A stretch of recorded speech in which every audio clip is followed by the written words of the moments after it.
बिस्मिल्लाहिर्रहमानिर्रहीम। अस्सलाम वालेकुम। क्या हाल है आप सबके। आज आप लोगों से शेयर करूंगी मैं पेशावर की मशहूर नमकीन दाल की रेसिपी। घर में कितनी ही कोशिश कर लें दाल परफेक्ट बनती ही नहीं है और ना ही वो ढाबा और रेस्टोरेंट वाला जायका आता है। तो इस रेसिपी को ट्राई करें, इंशाल्लाह ताला उंगलियां चाटते रह जाएंगे। तो रेसिपी को एंड तक देखें, अच्छी लगे तो लाइक कर दें और चैनल को सब्सक्राइब भी कर दें। तो चलें फिर ये टेस्टी नमकीन दाल बनाना स्टार्ट करते हैं। तो पेशावर की मशहूर नमकीन दाल बनाने के लिए तो सबसे पहले मैंने यहाँ पर ले ली है जी एक कढ़ाई और इसमें शामिल करूँगी मैं आधा कप है मेरे पास घी, क्योंकि होटल्स वाले घी का ही इस्तेमाल करते हैं। आप लोग कुकिंग ऑयल या देसी घी भी डाल सकते हैं। घी डाल दिया है तो इसके साथ ही मैं इसमें शामिल करूँगी 2 नॉर्मल साइज़ के प्याज हैं, स्लाइस में कटिंग करें और ये भी डाल दें। अब प्याज को हमने ब्राउन करना है, लाइट गोल्डन करना है।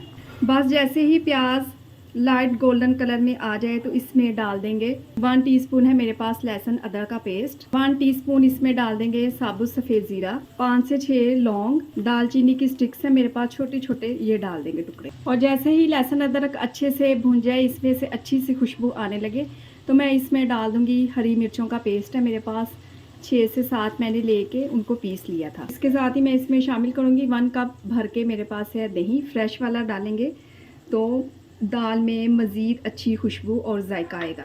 फ्लेम बिल्कुल लो करें और इसको अच्छे से भून लें। मसाले को मैंने अच्छे से भून लिया, दही का सारा पानी ड्राई हो चुका है, ऑयल भी सेपरेट हो चुका है। साथ के साथ इसमें डाल देंगे मिर्च और मसाले। नमक इसमें डाल दूंगी 1/2 टीस्पून। दाल को बॉईल करते वक्त भी मैंने नमक डाला था, इस बात का आप लोगों ने खास ध्यान रखना है। काली मिर्च का पाउडर डाल दूंगी 1/2 टीस्पून। 1/2 टीस्पून इसमें डाल दूंगी चिकन पाउडर। बाजी यही मिर्च और मसाले जाएंगे और अब इसको अच्छे से मिक्स कर लेंगे। साथ के साथ 2 से 3 हरी मिर्चें, 2 इंच का अदरक का टुकड़ा जूलियन शेप में काट कर वो भी इसमें शामिल कर दें। और अब इसमें शामिल करूंगी मैं दाल जो पहले से मैंने बॉईल करके रखी हुई थी।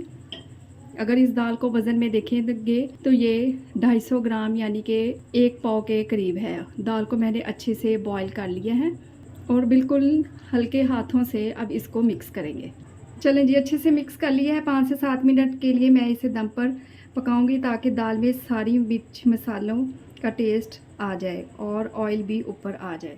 अब आप दाल की कंडीशन चेक करें, देखें दानेदार दाल बनकर तैयार है और इंतहाई लजीज बनी है। गरम मसाला 1/2 टीस्पून और इस पे डालेंगे धनिया और देखें माशाल्लाह लग रही है ना टेस्टी। गर्मा गर्म दाल को हम सर्व करेंगे तंदूर की रोटी के साथ या फिर लच्छादार पराठे के साथ, खाकर मज़ा आ जाएगा। दाल की इस रेसिपी को ज़रूर ट्राई करें। तो अपना फीडबैक लाजमी दिया करें। अपना बहुत सारा ख्याल रखें, मुझे अपनी दुआओं में याद रखें। मुझे दीजिए इजाज़त। अल्लाह हाफिज़।